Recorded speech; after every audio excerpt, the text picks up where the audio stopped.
इनको मुआवजा देने की बात आती है तो तब इनका जातिवाद पूरा जाग जाता है।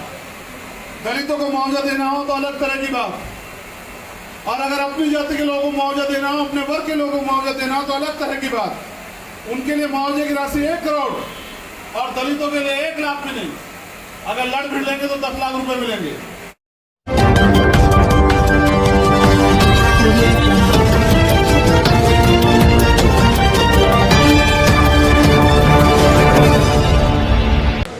हम आजादी का साल मना रहे हैं, लेकिन यहाँ आजादी है कहाँ? क्या आप लोग आजाद हैं? नहीं। भारत में महिलाएं आजाद हैं? नहीं। क्या महिलाएं अपनी मर्जी से रात में घूम सकती हैं? नहीं। क्या महिलाएं अपनी मर्जी से अपना पति चुन सकती हैं? नहीं। क्या महिलाएं अपनी मर्जी से अपना प्रोफेशन चुन सकती हैं? नहीं। क्या महिलाएं आज के समय में इस देश में जहाँ महिलाएं आधी आबादी है और उनको सारे अधिकार भी हैं, क्या वो अपनी मर्जी से कोई निर्णय ले सकती हैं? नहीं। वो कभी गुलाम होती है पति की, कभी पिता के, कभी भाई के, कभी जो है बच्चों के, जो कहे बस वही उसको करना पड़ता है। ये जिंदगी हो रही। पति कह दे कि जाना है कहीं तो जीवन थोड़ा ही है। इसको हम आजादी का जीवन नहीं कह सकते। आजादी तो वो होती है कि व्यक्ति में अपने सपने चुनने का अधिकार, कि वो जब तक पढ़ना चाहे पढ़े, जब उसका मन हो जिससे चाहे शादी करे, और वो चाहे तो नौकरी करे, चाहे तो अपना जो है घर के काम करे, तो चाहे वो रात को कैसे कपड़े पहन के पूरी उससे निकल जाए। दिल्ली में तो नहीं निकल पा रही आज महिला।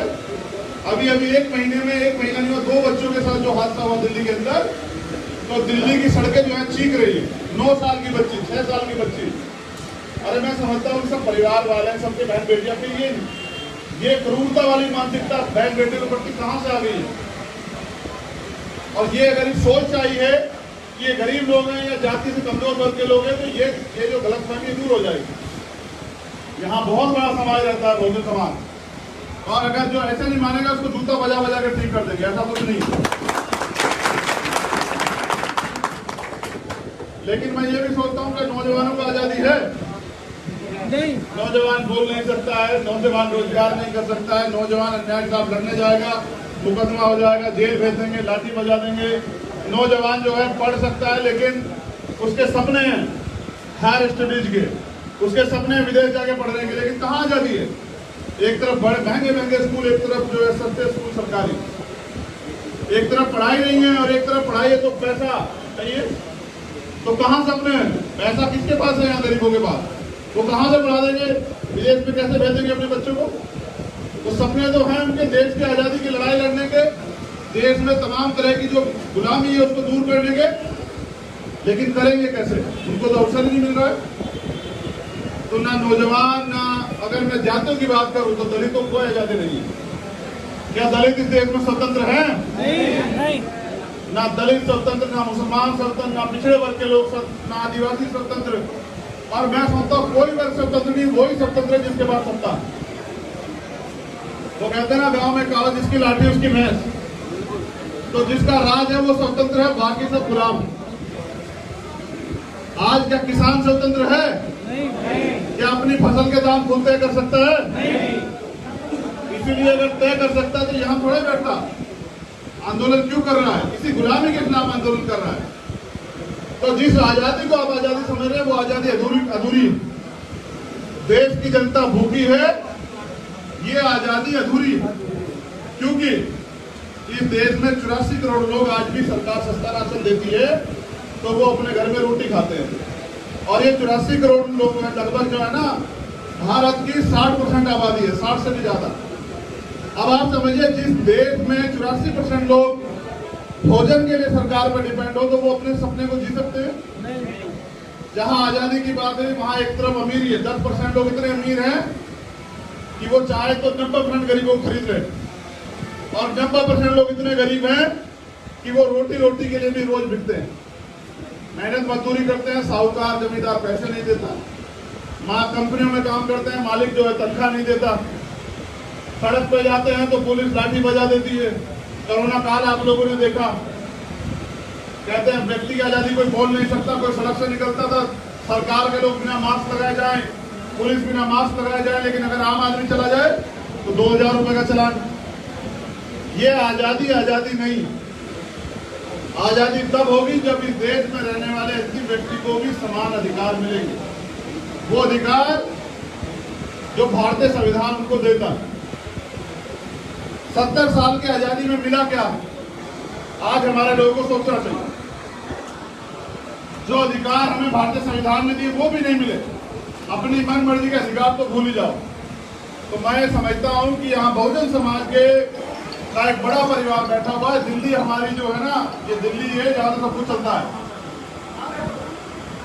सारी चाबियां दिल्ली के पास है। और अगर आप अपनी गुलामी से मुक्ति चाहते हैं, जो परेशानियां आपके जीवन में है, चाहे रोटी की है, चाहे कपड़े की है, चाहे मकान की है, वो कोई भी परेशानी, चाहे एजुकेशन की है, चाहे अच्छे स्वास्थ्य के इलाज की है, चाहे रोजगार की है, चाहे न्याय की है, वो सारी चाबी आपके पास है। अगर आप अपने वोट का सही प्रयोग करते हो तो बस तुम्हारा राज आ जाएगा। जिसका राज होता है उसको किसी के पास जाना नहीं पड़ता अपनी मदद के लिए, वो अपने आप ही जो है ना सारे कानून बना देता है। क्या यहाँ सफाई कर्मचारियों को आजादी है? अगर किसी ने ठेकेदार ने कुछ दे दिया, ग्लव्स लो तो पहन लो, वरना आज भी ये ऐसा देश है भारत जहां आज भी सर पे मैला ढोया जाता है। आज भी हमारे समाज की महिलाएं गांव में सर पर मैला ढोती है। ये भारत है और कहते हैं भारत विश्व गुरु बन गया, इसकी तरक्की होगी, नया भारत बन गया, ये हो गया, वो गया। प्रधानमंत्री लाल किले बहुत बड़ी बड़ी बातें कर रहे हैं।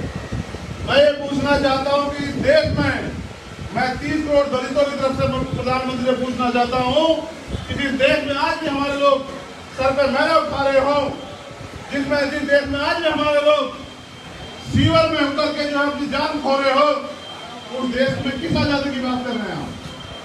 किस आजादी में हम कहाँ हैं? हमारे लोग सीवर में उतरते और मर जाते हैं। आज ये दिल्ली की जो सरकार है अरविंद केजरीवाल जी की, जब इनको मुआवजा देने की बात आती है तो इनका भी इनका जातिवाद पूरा जाग जाता है। दलितों को मुआवजा देना हो तो अलग तरह की बात, और अगर अपनी जाति के लोगों को मुआवजा देना हो, अपने वर्ग के लोगों को मुआवजा देना हो तो अलग तरह की बात। उनके लिए मुआवजे की राशि 1 करोड़ और दलितों के लिए 1 लाख मिलेंगे। अगर लड़ भिड़ लेंगे तो 10 लाख रुपए मिलेंगे। ये गैर बराबरी जो हमारे लोग जो है ना, मैं एक कहानी और सुना देता हूँ। मैं पिछली बार जब ये विक्की को हमने लगाया ना चुनाव, तब मैं आया था,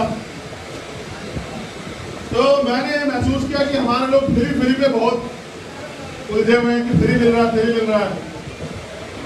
आजकल एक फेसबुक पे पुरानी वीडियो दिखा रहे हैं, वो कोई बिग पिक्चर है, कोई ठाकुर वाली पिक्चर, मुझे तो पता नहीं कौन सी है वो है, शायद वो बिको है आज का अर्जुन है। उसमें वो दिखाते हैं, ठाकुर आगे कहता है सुनो आपको सबको खाने के लिए अनाज मिलेगा, सब खुश हो जाते हैं। वो उसका साथी कहता है कि इनकी जमीनों के अंगूठे लगवा ले, करे नहीं, पहले इनको हमारे गुलाम हो जाने दो, जब ये हम पे निर्भर हो जाएं, गुलाम हो जाएंगे, काम करना छोड़ देंगे, तब फिर इनकी जमीनों के भी अंगूठे लगा देंगे। जो फ्री देते हैं ना, जियो ने भी फ्री दिया था आपको, याद है आपको? जियो का फोन फ्री लो, नेट फ्री लो, कनेक्शन फ्री लो, और बाद में आज इनको भी पैसे ले रहा है। ये जो फ्री का चक्कर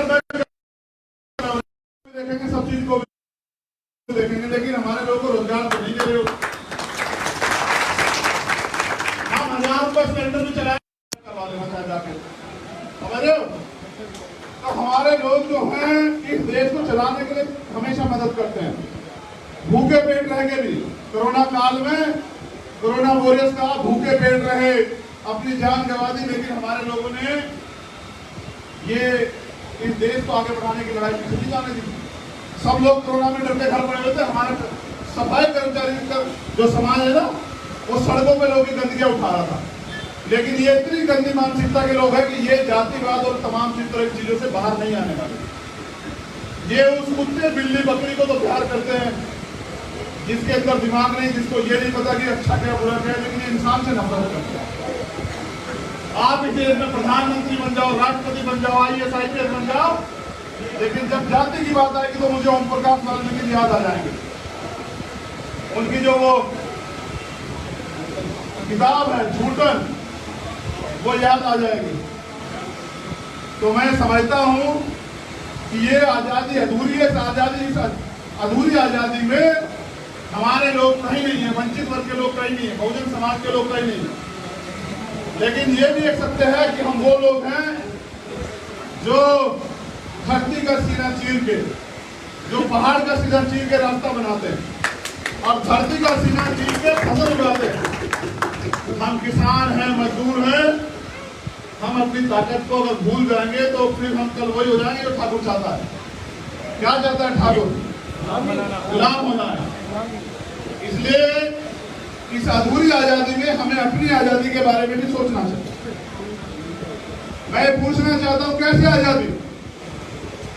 दिल्ली में आप निकल के देखिए, लाखों लोग जो सड़क पे सोते हैं रोज, इसे आप आजादी कहते हैं?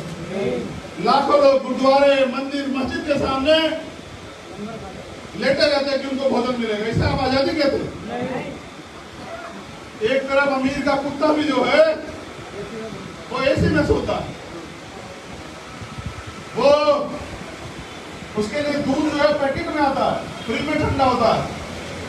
एक तरफ ये देश का बहुजन समाज है जो रोटी के लिए भी जो है संघर्ष करते हैं। सुबह उठकर सोचते हैं कि आज परिवार को रोटी कैसे मिलेगी।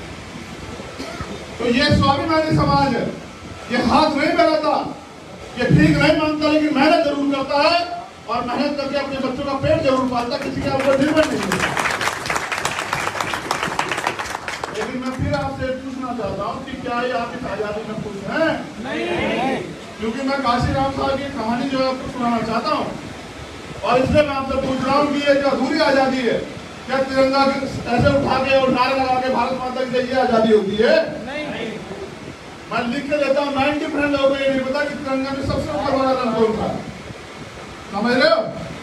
और आए एक दिन मनाते हैं आजादी, भारत माता की जय, भारत जिंदाबाद, तो खुश हो जाते हैं। और 354 दिन क्या करोगे?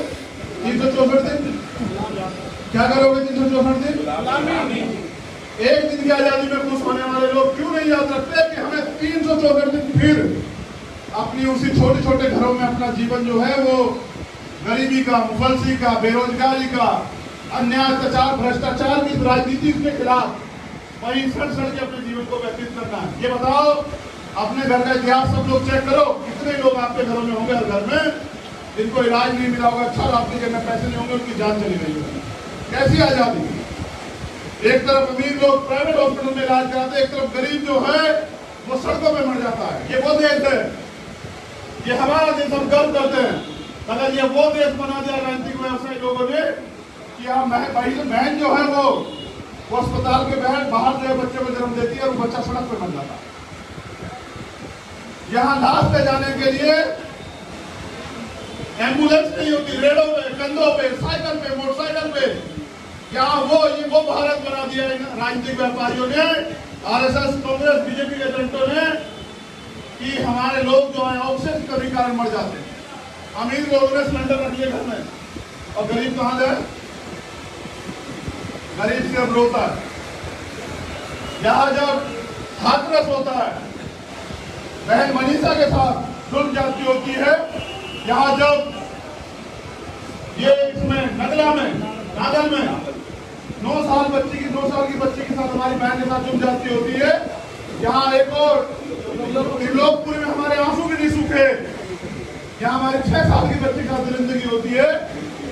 और हम ये सोच रहे हैं कि हम बहुत बड़े स्वाभिमानी लोग हैं, गले में बड़ी बड़ी माला पहन के, अच्छे अच्छे कुर्ते डाल के, ऐसे कॉलर ऊपर करके घूम रहे, सोच रहे आजाद है। हाल ये है कि वो जो पिंजरा आपने देखा ना कि एक तीतर, हमारा तीतर कहते हैं, आप क्या कहते हैं मुझे तो नहीं पता। एक तीतर, एक शिकारी जो है तीतर पाल लेता है, उस तीतर को खूब खिलाता पिलाता है, फिर जंगल में ले जाता है,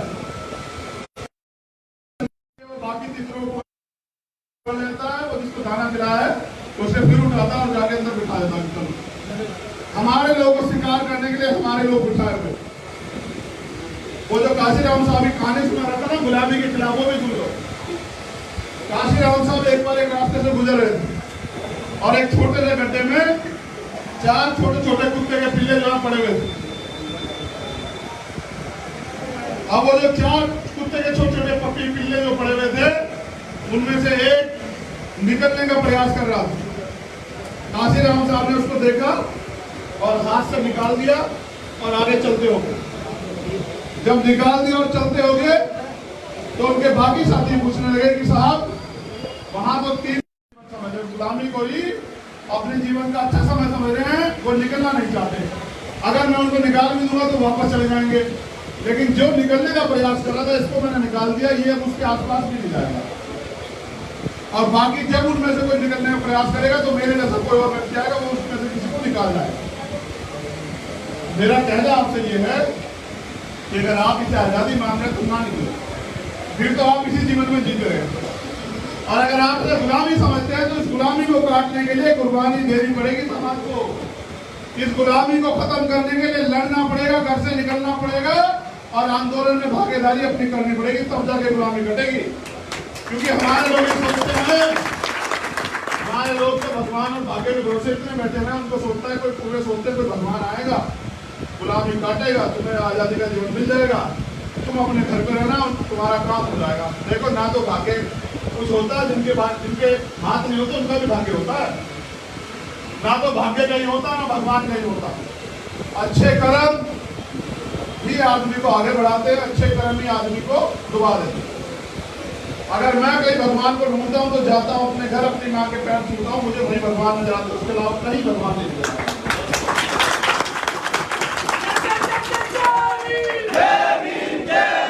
और ऐसे ही मैं अपने पिता में भगवान देखा करता था, आज वो हमारे बीच नहीं। तो मैं तो अपने भगवान को भी नहीं बचा पाया, वो भी चले गए दुनिया से। मैं समझता हूँ कि आपको भी इस गुलामी की जंजीरों को काटना पड़ेगा। मैं आज ही साथियों को समझा रहा था, मुझसे कह रहे थे कि वहां चलना है बाबा साहब के मूर्तियों पे और वहां माल्यार्पण करना। मैं इनसे पूछ रहा था, भाई ये बताओ, बाबा साहब तो खुद कह के गए कि मुझे मूर्तियों में भूलने की जरूरत नहीं है, मैं किताबों में हूँ। आप मुझे किताबों में पढ़ो, अपने मेरे विचारों को सुनो, जीवन में आत्मसात करो, मेरे विचारों पर चल के अपने जीवन में बदलाव करो। और आप बाबा साहब को धोखा देकर उनकी मूर्ति को माला पहना के नतमस्तक होकर अपने आप को गौरवान्वित कर रहे हैं, तो आप भी तो बाबा साहब के मिशन से धोखा ही कर रहे हो। मैं आपके आस्था कौन है, और हमें ये भी समझना पड़ेगा खाली नाम कि अपने प्रोग्राम को कैसे सफल बनाना था। मैं धन्यवाद देता हूँ केवी सिद्दीकी जी का, और मैं धन्यवाद देता हूँ हमारे आजाद समाज पार्टी के प्रभारी राकेश कसाना जी का। हमारा जो कार्यालय है वहाँ उसके जो देख रेख करते कार्यालय सचिव जो है आर.के. अम्बेडकर जी, मैं उनका भी धन्यवाद करता हूँ। मैं सापला जी का भी धन्यवाद करता हूँ, जिन्होंने जिस दिन से वो आंदोलन में आए थे उस दिन से वो आंदोलन में लगातार सक्रिय, वो उम्र की परवाह नहीं कर रहे। मैं धन्यवाद देता हूँ अतर सिंह जी का भी, और मैं धन्यवाद देता हूँ रमेश चंद्रा जी का भी। मैं धन्यवाद देता हूँ आजाद समाज पार्टी उत्तर प्रदेश के प्रवक्ता सूरज कुमार बोस जी का भी। हमारे छोटे भाई और विक्की पाठशाह जी नौजवान नेता हमारे, मैं उनका भी धन्यवाद देता हूँ। मनोज बेस जी जो हमारे जिला अध्यक्ष यहाँ कहाँ है, मैं उनका भी धन्यवाद देता हूँ, वो हमारे कर्म साथी। यहाँ हमारे साथ मेरी दाहिनी बाजू पे बाई बाजू पे बैठे आजाद समाज पार्टी के राष्ट्रीय कोर कमेटी के साथी हमारे भाई उत्तर प्रदेश में कई संभाग के प्रभारी भाई रविंद्र कुमार भाटी जी का भी मैं धन्यवाद करता हूँ। यहाँ इस मंच पर उपस्थित भीम आर्मी के राष्ट्रीय कोषाध्यक्ष भाई हरपाल सिंह वाल्मीकि जी का भी धन्यवाद करता हूँ। यहाँ इस मंच पर उपस्थित आजाद समाज पार्टी की राष्ट्रीय कोर कमेटी के साथी भाई गुलजार सिद्दीकी का मैं धन्यवाद करता हूँ। इसी क्रम में भीम आर्मी के राष्ट्रीय प्रवक्ता और एक कर्मठ जुझारू अम्बेडकरवादी नेता भाई घनश्याम नागर जी का भी मैं धन्यवाद करता हूँ। यहाँ निमेश बेनीवाल जी भी है, वो भी हमारे कर्मठ साथी, मैं उनका भी धन्यवाद करता हूँ। और यहाँ साथियों की तो कमी नहीं है, ये प्रीत और वो अभिषेक और ये भतीजा और भांजा, तमाम पूरा जो है ना जो परिवार है, कोई सुमित है, आज जो आज के आज वीरेंद्र कहाँ है? ये सर कहाँ है वीरेंद्र? अच्छा इधर आओ। वीरेंद्र और जो राजकुमार जी जो हैं, इन्होंने हमें यहाँ भोजन भी कराया, उनका भी मैं बहुत बहुत धन्यवाद करता हूँ। ऐसे कर्मठ साथियों की वजह से आज उत्तर प्रदेश में नहीं भाई जनार्दन, हाँ, और ये नरेंद्र वाल्मीकि, नरेंद्र, और ये किसका कह रहा हूँ, रोहित, आप सबका भी मैं धन्यवाद करता हूँ, हर एक कार्यकर्ता पदाधिकारी का।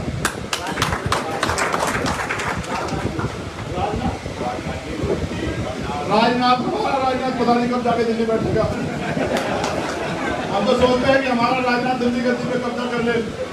तो मैं आप सभी का धन्यवाद करता हूँ, लेकिन मैं आपसे एक सवाल में आपके बीच छोड़ के जाना चाहता हूँ। भाई, हमारा छोटा भाई नितिन क्या है, और उसी आजादी पे मैं आज अपनी बात रखूंगा।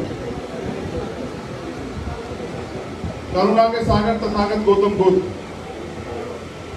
संत श्रोमणी सतगुरु रविदास जी महाराज, भगवान वाल्मीकि महाराज, गुरु नानक देव, संत कबीर, गुरु घासीदास जी,